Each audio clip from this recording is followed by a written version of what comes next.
We designed Aerodinosaur as a one-stop, informative, and experience-centric channel, covering heavy piston-powered commercial prop liners that represented the state-of-the-art from the 1930s into the early 1960s, as well as military aircraft powered by variants of the same engines.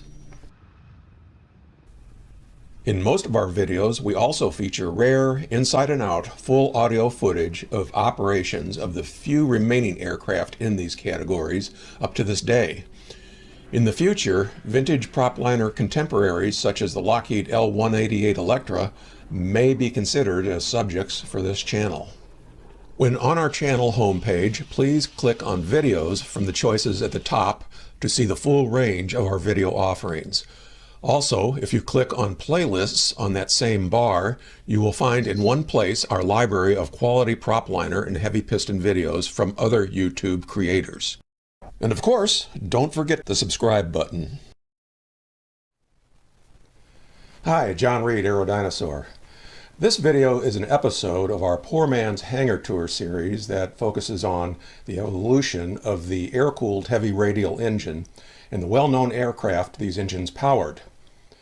We start with the low end of the big radials at the 9-cylinder Pratt Whitney R-1340, which emerged in 1925 at 415 horsepower, through the full evolution of Pratt Whitney and Curtiss-Wright heavy piston radials, up to the 18-cylinder Curtiss-Wright R-3350 turbo compound and Pratt Whitney R-4360 Wasp Major. These later engines emerged in the late 1940s and continuously developed into the mid-1950s, developing up to 3,800 horsepower. These are summaries and therefore not detailed technical discussions. If so compelled, the viewer can certainly research further detail online or from other sources. Also, it's important that we point out some nomenclature.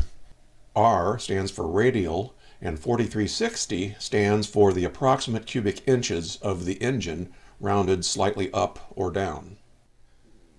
This series does not cover smaller radial engines produced contemporaneously at under 400 horsepower, such as those manufactured by Continental, Jacobs, or Kinner. We should also point out that we focus only on those representative engines and aircraft that saw major production and use and are generally known among casual aviation history enthusiasts, and that's a total of about 10 engines. Accordingly, with a few exceptions for comparison, we don't touch on lesser-known engines or airframes that were just prototypes or of limited production and/or operation. So please understand that we didn't overlook engines such as the Pratt Whitney R-1690 Hornet or the Pratt Whitney R-1535 Twin Wasp Junior. We just decided that these rare engines and the aircraft they powered are beyond our scope.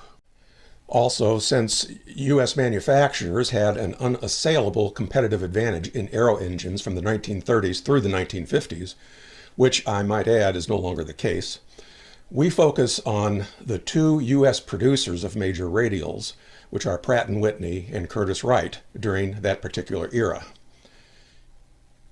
It will be noted that the engines and the planes they powered will be presented in rough chronological order, which closely follows increasing horsepower development. But we should point out that sometimes the engine manufacturers later regressed in horsepower to fill in market gaps that surfaced later. Witness the Pratt Whitney R-985 reduction of its R-1340 and the Curtiss-Wright R-1300 reduction of its R-1820. Where appropriate in a particular horsepower range, we'll briefly compare the subject radial engines to competitive liquid-cooled V-type engines from Rolls-Royce of Britain, Daimler-Benz and Jumo from Germany, and Allison from the US. All this will be illustrated in our Poor Man's Hangar Tour series with relevant examples of my scale replica collection, totaling approximately 120 aircraft and engines. We also feature engine and aircraft photographs as well as modern-day operational video of many of our subjects, both inside the flight deck and cabin in some cases, as well as outside operational clips. Some of these are never-before-seen clips, and others have been featured in some of our earlier videos on this Aero Dinosaur channel.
Pratt Whitney was formed in 1925 at Hartford, Connecticut by Frederick J. Rentschler.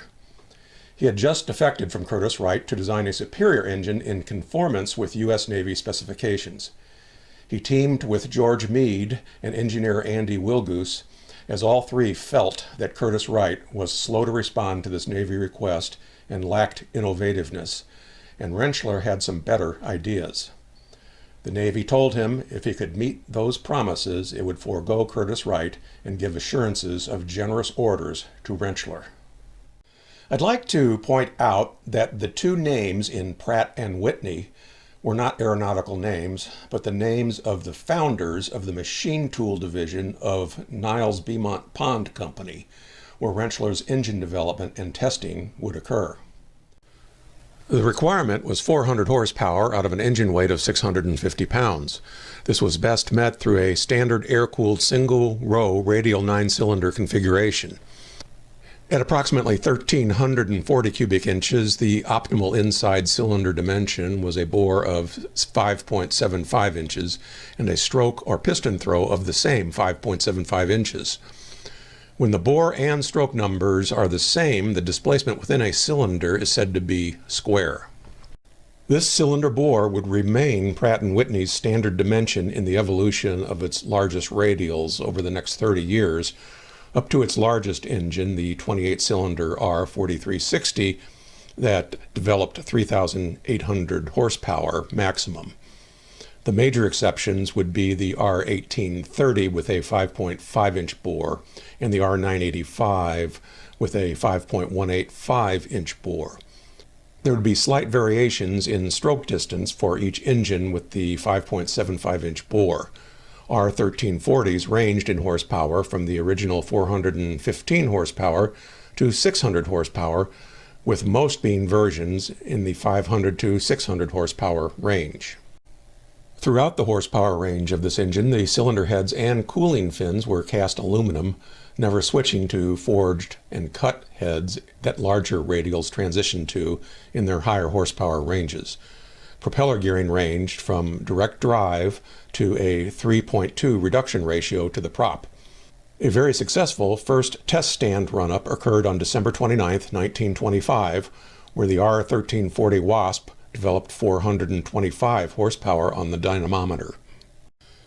The Navy was pleased with the engine's ruggedness, compactness, and clean design compared to the earlier radial designs, with no exposed moving parts such as valves and push rods. Navy testing was completed in March 1926 at a continuous 415 horsepower rating for the initial A series of this engine. Deliveries to the Navy began in December 1926. The first Navy application of the R-1340 was the Boeing F-2B-1 fighter, and early civilian applications included the Lockheed Vega and Orion and the Sikorsky S-38 long-range overwater passenger plane. It soon powered certain versions of the Ford AT-5 and Fokker F-10 trimotors and the Lockheed Model 10 Electra twins, as well as the Boeing 247 airliner, which used two of the 500 horsepower variants. One unconventional early application was the U.S. Navy's K-class blimp with two 450 horsepower engines mounted on each side of the control car on the bottom of the blimp. 134 of these were built, and the Navy operated them mostly in the maritime patrol and anti-submarine capacities from 1938 until 1959. Also, R-1340s powered several post-war military helicopters, including the earlier version of the Sikorsky H-19 introduced during the Korean War, which used the highest horsepower, 600 horsepower variant of the engine. Another familiar application for the R-1340 was the de Havilland Otter, which was utilized worldwide by both civilian and military operators. Advanced versions of the R-1340 also powered various crop duster types, including some versions of the Grumman Ag-Cat. Probably the most recognizable application of the higher horsepower R-1340 variants was the North American AT-6 Texan advanced trainer of World War II, used by the U.S. Army Air Force and the U.S. Navy under their designation SNJ. The most common G model of the AT-6 utilized the 600 horsepower variant of the R-1340. Under various designations, the AT-6 was also used by numerous foreign militaries well into the post-war decades, and the AT-6 has been widely utilized since then as an air race performer and air show performer. Fly in excess of 30,000 feet. No one of our triggers would ever be able to do that. Cruise speed in excess of 300 miles an hour. And below this, all of the cables shine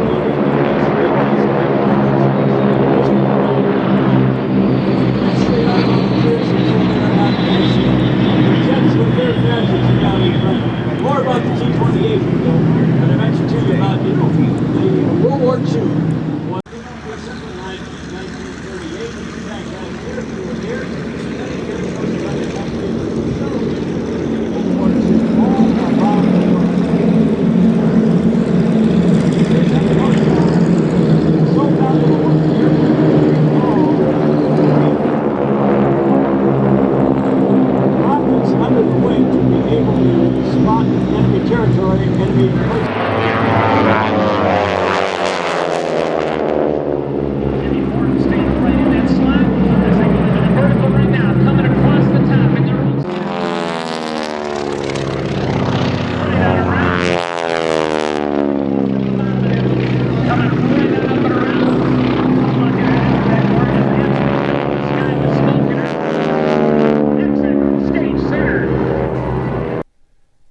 Since the R-1340 evolved beyond the 400 to 500 horsepower range for the 500 to 600 horsepower realm, Pratt Whitney needed to close that lower end gap for lighter aircraft requiring lighter engines.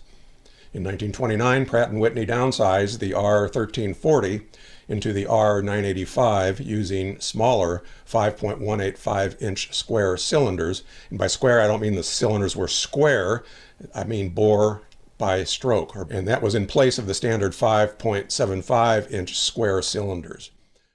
The engine started out at 300 horsepower in 1929 and was developing 420 horsepower by 1932, but soon most engine versions used in aircraft applications developed 450 horsepower. As with the R-1340, throughout the horsepower range, the cylinder heads and cooling fins were cast aluminum, never switching to forged and cut heads that larger radials transitioned to in their high horsepower ranges. Likewise, propeller gearing ranged from direct drive to a 3.2 reduction ratio to the propeller. The R-985 Wasp Juniors found their way into aircraft such as some later versions of the Ford Trimotor, the Lockheed Model 10B Electra of the late 1930s, the Grumman Goose amphibious aircraft, some models of the Grumman Ag-Cat crop duster, the well-known de Havilland DHC-2 Beaver utility aircraft, which was the little brother of the R-1340 powered Otter we just saw, and many, many others. It's best known as the power for the highly successful and well-known Beechcraft Model 18 and Super 18 used by civilian, commercial, and military operators hauling 6 to 11 passengers and or freight and in the general utility roles. Variants of the Model 18 were manufactured over a period of 33 years from 1937 to 1970, with over 9,000 built.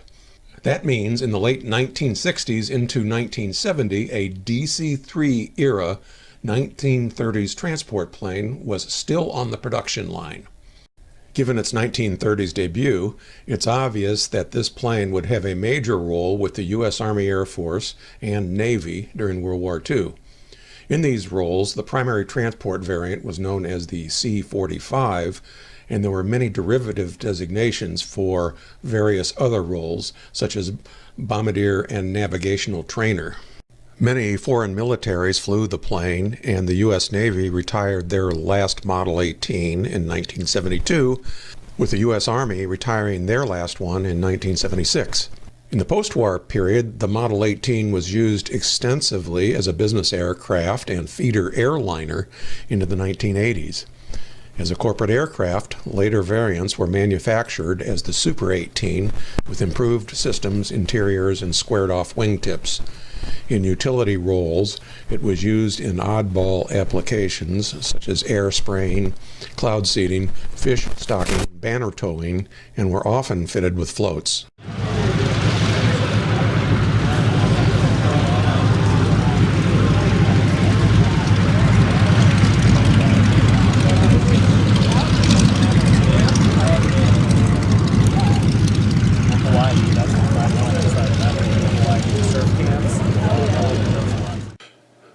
One of the Model 18's most prominent roles from the 1970s into the 1990s was as a feeder cargo aircraft for the rapidly emerging and growing overnight package industry, serving major overnight carriers such as FedEx, UPS, DHL, Emery, and others.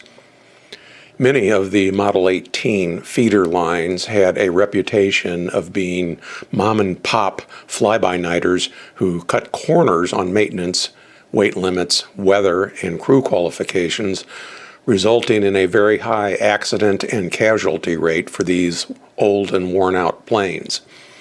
As a result, in the late 1990s, FedEx, UPS, and DHL cracked down on these Model 18 operators, refusing to renew contracts with most any package feeder operations that flew them.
Nose comes up.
Go